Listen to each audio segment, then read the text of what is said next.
Everhood 2 is the latest funky fresh piece of fun from Foreign Gnomes following the fabulous rhythm RPG Everhood 1. With improved mechanics, visuals, and more songs than ever before, it's easy for me to recommend Everhood 2 to you. But there is some significant changes to the Foreign Gnomes formula that I don't think are going to be for everyone. So let's break it down into parts, shall we? Namely mechanics, music, narrative, and most importantly, vibes. Everhood 2 increases the focus of classical RPG mechanics in its gameplay. This could be a turnoff to some, but for a traditional RPG lover like me, it was like ordering a burger at your favorite restaurant and finding out it comes with a blowjob free of charge. It starts off with the game, not the blowjob. A questionnaire to determine your character's soul color and customize your playthrough. From my understanding, your soul color is red if you prefer more combat-focused gameplay, blue if you prefer more story-driven gameplay, and green if you want to just see some funny stuff. In addition, Everhood 2 introduces a leveling up system with the goal of grinding enemies to gain experience to buff your stats and thus make the fights easier over time. Overall, combat is similar to Everhood 1 with notes coming down at you that you have to dodge and absorb to launch back as an attack, but now there's a spin on it where you can continually absorb attacks to form colossal combos of notes, increasing the damage output and making it possible to quote-unquote one-shot every boss. Other notable classical RPG-inspired changes include the addition of different weapons with their own stats, and talismans to equip with interesting effects that give you, like, for example, an extra life under certain time-constraint conditions. Compared to Everhood 1, though, where every single encounter is unique, I can see some people getting bored over multiple playthroughs of having to grind the same enemy over and over and over again for the in-game purpose of getting experience, but I felt like the game did a good enough job of helping you hone your skills to the point where regular enemies got put down fast enough to not be a hindrance, and then the special boss encounters felt more highlighted in the process.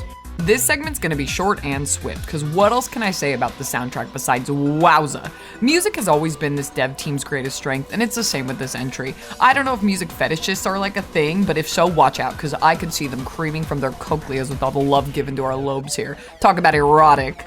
The songs are layered in a way that complement whatever unique battle mechanic is being featured, and the musical influences range from synthy to Eastern Asian to something that sounded eerily similar to the Goosebumps theme, and similar to Everhood 1, I was always looking forward to the next fight to see if I was going to find my new favorite song, and I don't think I can give the composers a greater compliment than that.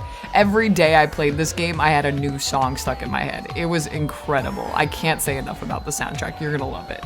This is where I feel Everhood 2 may take a dive for some when juxtaposed to its previous counterpart. While both have themes of existence, what it means to be human, death, individuality, etc., Everhood 1 had a more straightforward, self-contained narrative, while Everhood 2 is more interested in providing several stories and having you take what meaning you can from them. In fact, the narrative themes are monologued to you Mike Flanagan style by several dialogue-heavy NPCs throughout the game, most notably one found in an art museum for a lengthy 10-minute segment. I'd compare it to watching a movie versus watching a 50-episode Monster of the Week cartoon show.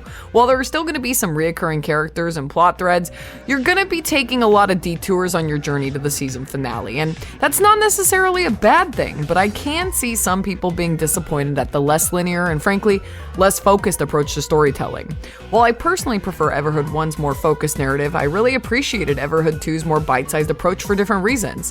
I ended up learning that I could start the game, go through a door, know that segment's going to take me about 20-30 minutes tops, and then put it down and go to bed, satisfied at solving that story point, rather than having a hard time finding a good place to stop in a more involved plot. And I must say, the bite-sized story bits are delicious in themselves. From a seemingly Chrono Trigger-inspired time travel storyline, to an anime tournament-style vegetable world arc, to helping characters from the first game with their own goals. They're all entertaining segments in their own right. While I haven't personally completed all the endings yet, from what I've experienced I can tell you there are several different branching paths depending on decisions the player makes, which can increase replayability. A minor nitpick I had with this though was the omission of a manual save function that prohibited me from making separate saves so I could see the outcomes of different choices. I could go on a path until I saw another autosave, then reboot my original save, but a manual save function like in Everhood 1 would have been preferable instead of me having to go through the entire game again every time I wanted to go down a different narrative path. Every time you boot up Everhood 2, the titular tagline changes, and if I had to describe the story in a nutshell, I'd say that's symbolic of what it is. An incredible adventure where you're meant to take on your own meaning out of it, and that meaning can and will change every time you boot the game up.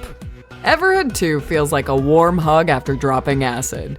I had a great time playing this game, and even better, I can tell the devs were having a great time making this game. The vibes are immaculate, and as requested by the devs quite literally in the game, I did have a lot of fun playing it, so it passes the vibe check from me. I don't really like giving scores because reviews are so subjective and all, but I know as a YouTube viewer myself that watching a review with no grade is like getting your dick sucked without getting your nuts played with. So don't worry, I'll tickle your taints.